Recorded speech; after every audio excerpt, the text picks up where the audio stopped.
This week in South Carolina, senators approved a roads funding bill and sent it to the Senate floor.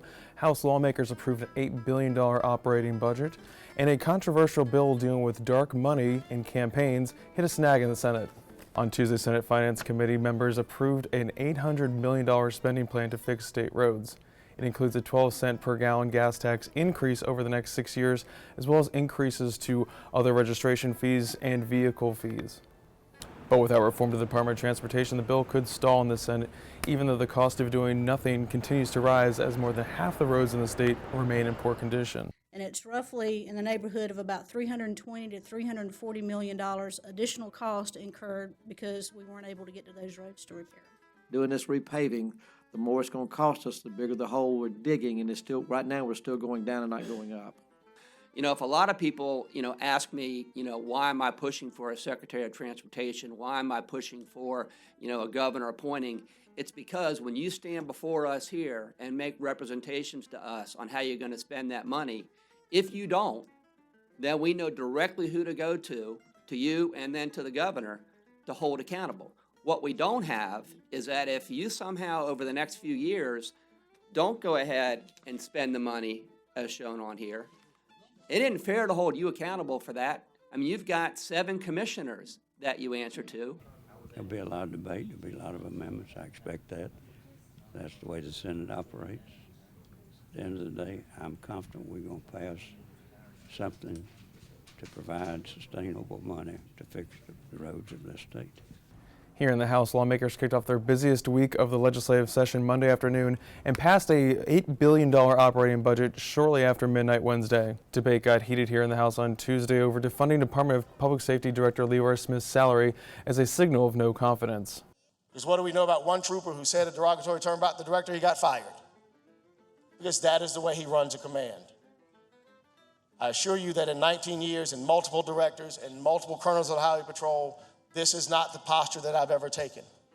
This is the posture that I'm forced into because I continue to talk to the director and I continue to watch as he does what he wants to do and loses the support of those people that he is over. From 2013 to 2016, fatal collisions increased by 30%. Fatalities increased by 32%. During that same time period, however, the number of contacts between the South Carolina Highway Patrol and citizens decreased by 164,000, while at the same time his budget was increased by 4.19%. The House and the Senate, the government was giving him money. He was wasting that money and putting people's lives in jeopardy. It is clear from the data that Director Smith needed to go. Director Smith has claimed from the beginning that the attacks against him were only based on race. But the numbers don't lie. More importantly than statistics, I've talked with a number of troopers from across the state who quite frankly are pleased with the leadership of Director Smith.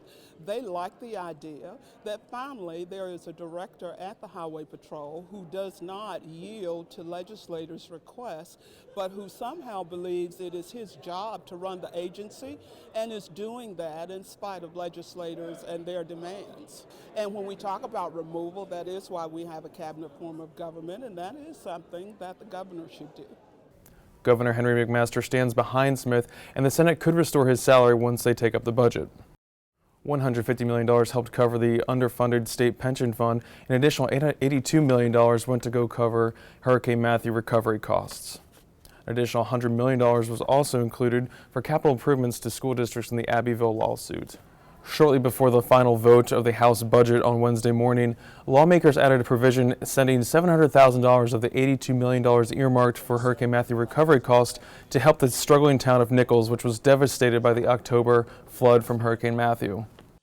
From a FEMA match and sent it directly to the town of Nichols to help them with their infrastructure and get back going. It will take years to get back, but this was a beautiful little town that I'm sure a lot of you used to go through, going to the beach before. From rainwater, in accordance with House Rule 5.3A, this is certified that House Bill 3720, General Appropriations Bill for fiscal year 2017-18, as passed by the House of Representatives, is in balance.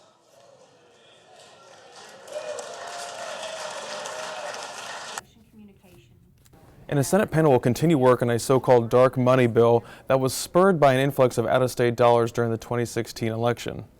But there are many people who care deeply about issues in this state who want to get involved in the legislative process, who don't want their names out there, who fear for their jobs, who fear for their livelihood.